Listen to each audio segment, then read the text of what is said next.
कुठं चालले आई?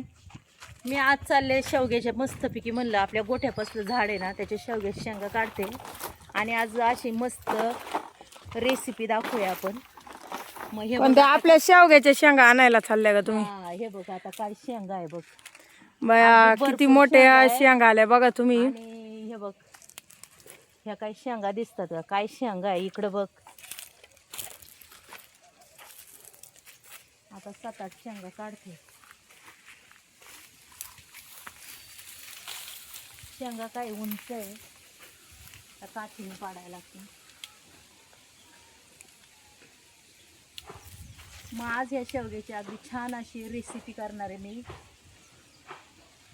पहा अगदी ताज्या ताज्या शेंगा आहे आणि त्याची आपल्याला बनवायची अशी मस्त अशी रेसिपी.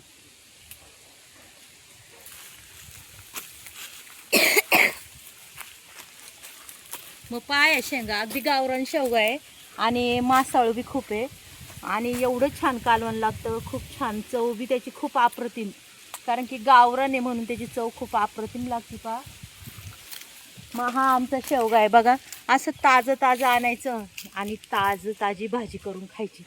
अशा मस्त असं आपण हा शेवगा आज बनवूया आणि माझ्या संपूर्ण यूट्यूब परिवाराला नक्कीच आवडेल माझी ही शेवग्याची रेसिपी. पहा चला मग आज आपल्याला ताज्या शेंगा आणल्याने ह्या भाजी बनवायला घेतल्या आहे बघा. आता मस्त आता शेंगा ह्या आपण मैत्रिणींनो अशा कट करून घेतल्यात आणि खूप मासाळू हा शेवग्याच्या शेंगा आहे बरं का, आणि अक्षरशः गावरान शेवगा आहे. आता ही शेंग आपल्याला एक एक तुकडा करीत नाही बसायचं बघा. अशी ही शेंग घ्यायची आणि प्रत्येक ठिकाणी कट मारायचा उलटा पालटा. एक साईडने इकडून मारला असेल तर दुसऱ्या साईडने तिकडून मारायचा आणि ही शेंग कशी हे करायची की झटपट काम आपलं कसं होईन हे बघा.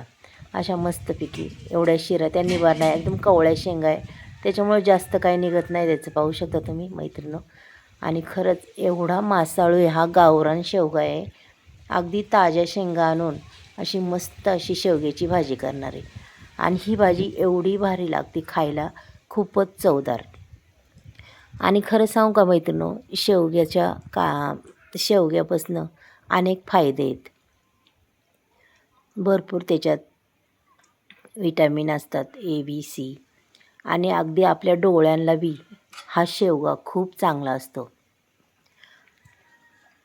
शेवग्याची भाजी डोळ्यांसाठी सुद्धा खूप छान असते. शरीराला खूप म्हणतात ना आयुर्वेदिक असती, पौष्टिक असती.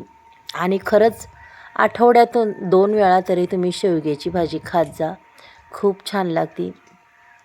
आणि असा गावरान शेवगा असला की आपली भाजी अगदीच अप्रतिम लागते बघा. संपूर्ण शेंगा मी चिरून घेतलेल्या आहेत मैत्रिणी, त्यात पाणी ओतून ठेवले. आता इथं घेतले वाटण. आता हे वाटण बघा अगदीच गावरान पद्धतीने आहे. काळे तीळ, धणे, लसूण, खोबरं, कांदा, कोथिंबिरीची देठं, अगदी साधं सोपं वाटण आहे. पण काळे तीळ शेवग्याच्या शेंगाला खरंच घालावं. काळे तीळ घातले की अगदी जुन्या आठवणी ताज्या होतात, कारण की पहिल्यापासनं गावाकडे हे काळे तीळ चालतच आलेले आहेत.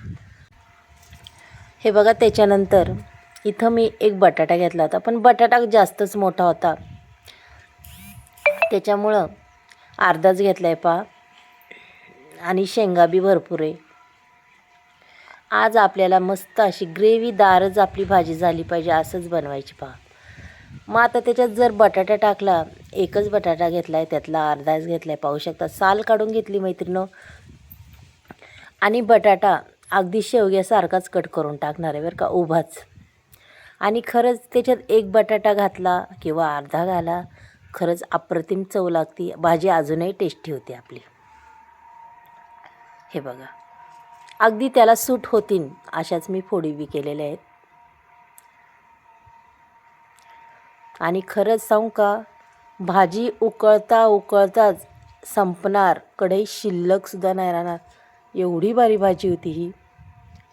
आणि मैत्रिणींनो, शरीरासाठी खरंच खूप छान पौष्टिक असा हा आपला शेवगा असतो. नक्की आठवड्यातून 2 वेळा तरी ही भाजी बनवीत जा. पहा दोन्ही स्वच्छ धुवून घेतलेले. आता इथं गॅसवर कढई ठेवून त्याच्यात तेलही ओतलं आहे मी. तेल अगदी छान तापलं आहे मैत्रिणींनो. तेलही तुमच्या पद्धतीने घाला.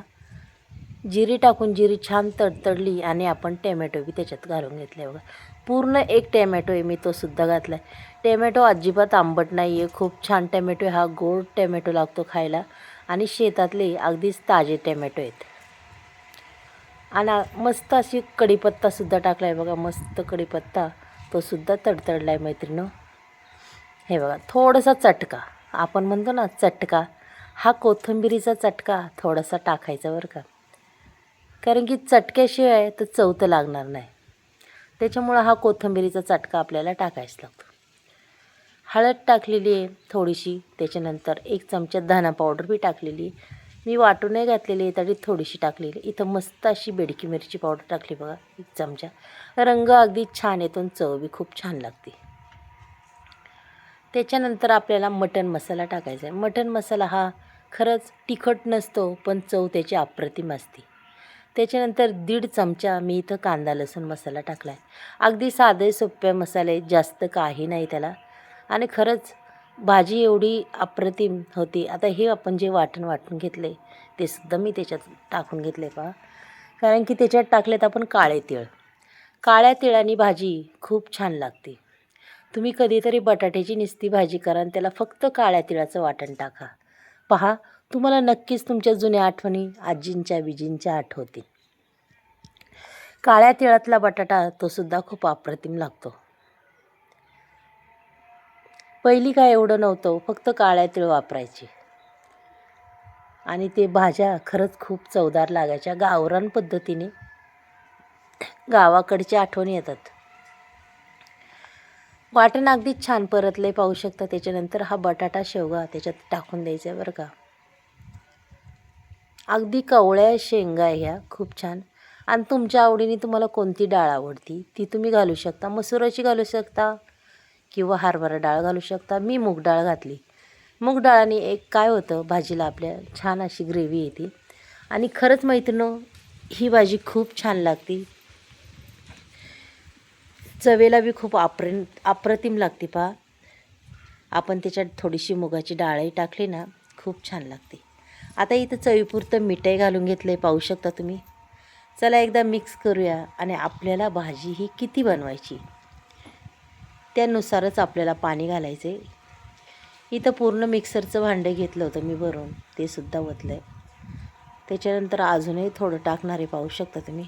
इथं मला 4 माणसांची भाजी करायची. आणि खरं सांगू का, शेवग्याची भाजी प्रत्येकालाच आवडते. चला आता इथं झाकण ठेवूया. 5-1 मिनिटांनी आपण पुन्हा पाहूया. अगदी छान उकळी चाललेली पाहू शकता तुम्ही. मस्त भाजी उकळते पहा. पुन्हा ठेवूया आपण 2 मिनटं झाकण. त्याच्यानंतर आपल्याला पुन्हा पाहिजे. आपली भाजी झाली की बघा, भाजी तर झाली जशी आपल्याला लागते ना, अगदी ग्रेव्हीदार तशी ही भाजी झालेली. भरपूर साराचा गाळ झालेला आहे पहा. आणि खरंच खूप छान भाजी झाली. ही ग्रेव्हीदार शेवगा अगदीच कोणाला कोणाला आवडतो नक्कीच सांगा. आणि आजची रेसिपी तुम्हाला ही कशी वाटली मैत्रिणो, मला नक्कीच कमेंट बॉक्समध्ये सांगा. मग आजची भाजी कशी वाटली ते सांगा. चला उद्या भेटूया आपण मैत्रिणो. बाय.